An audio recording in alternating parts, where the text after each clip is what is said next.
The first night in the old university hostel. I remember it so clearly.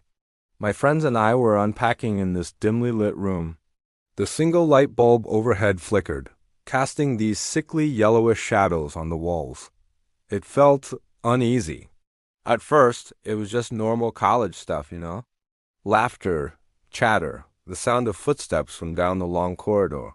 But then, around midnight, it started. A faint whisper.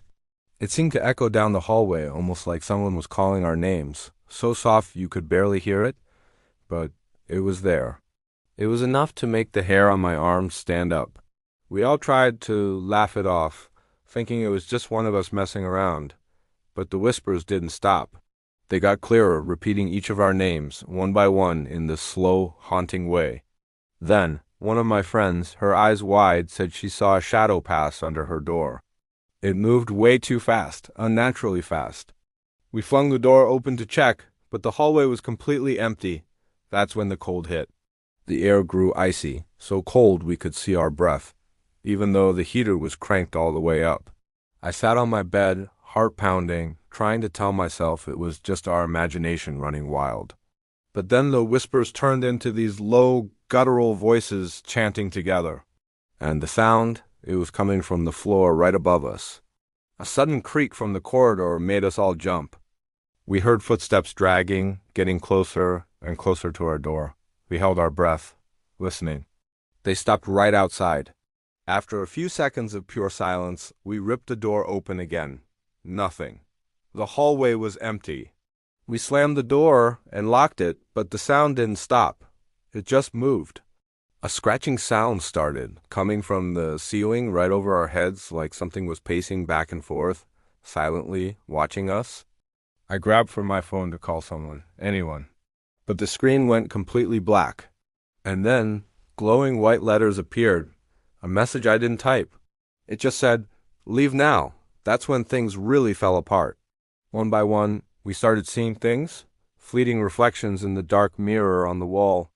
A tall, dark figure standing just behind our shoulder for a split second, but when we'd spin around, it was gone. My friend Sarah, who was sitting by the window, let out this choked gasp.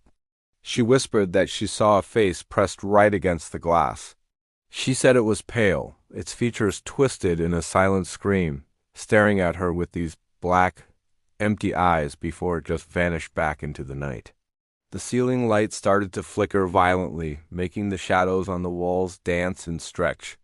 They were forming shapes we couldn't recognize, sometimes human-like, other times just twisted and grotesque. We decided we had to get out. We ran for the door, but the strangest thing happened. The corridor seemed to stretch out in front of us. The doors at the end looked further and further away, like we were trapped in some kind of nightmare maze. Then came the smell. A heavy, cloying scent of wet earth and decay filled the room. One of my friends started crying, swearing she felt cold. Skeletal hands brushed through her hair. A sudden, heavy thud from the room above us made us all scream. We froze, listening.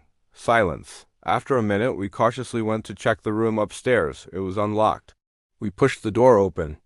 The room was empty, except for a trail of wet, muddy footprints leading from the window right to the center of the floor, and then they just stopped. Back in our room, the whispers returned, but this time it was different. It sounded like multiple voices all arguing at once, shouting our names, and then they would all stop and laugh together. This soft, chilling laugh that came from every corner of the room at once. A shadow slid along the wall, right across our beds, and then just vanished into a dark corner. But the corner stayed dark, darker than the rest of the room, as if the shadow was still there, just hiding. We tried to call the warden, but the phone line was dead.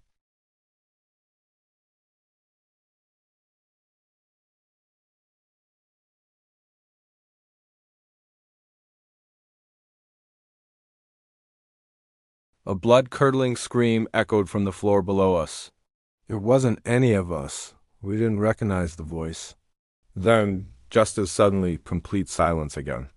Our eyes were darting everywhere, terrified of what we might see next.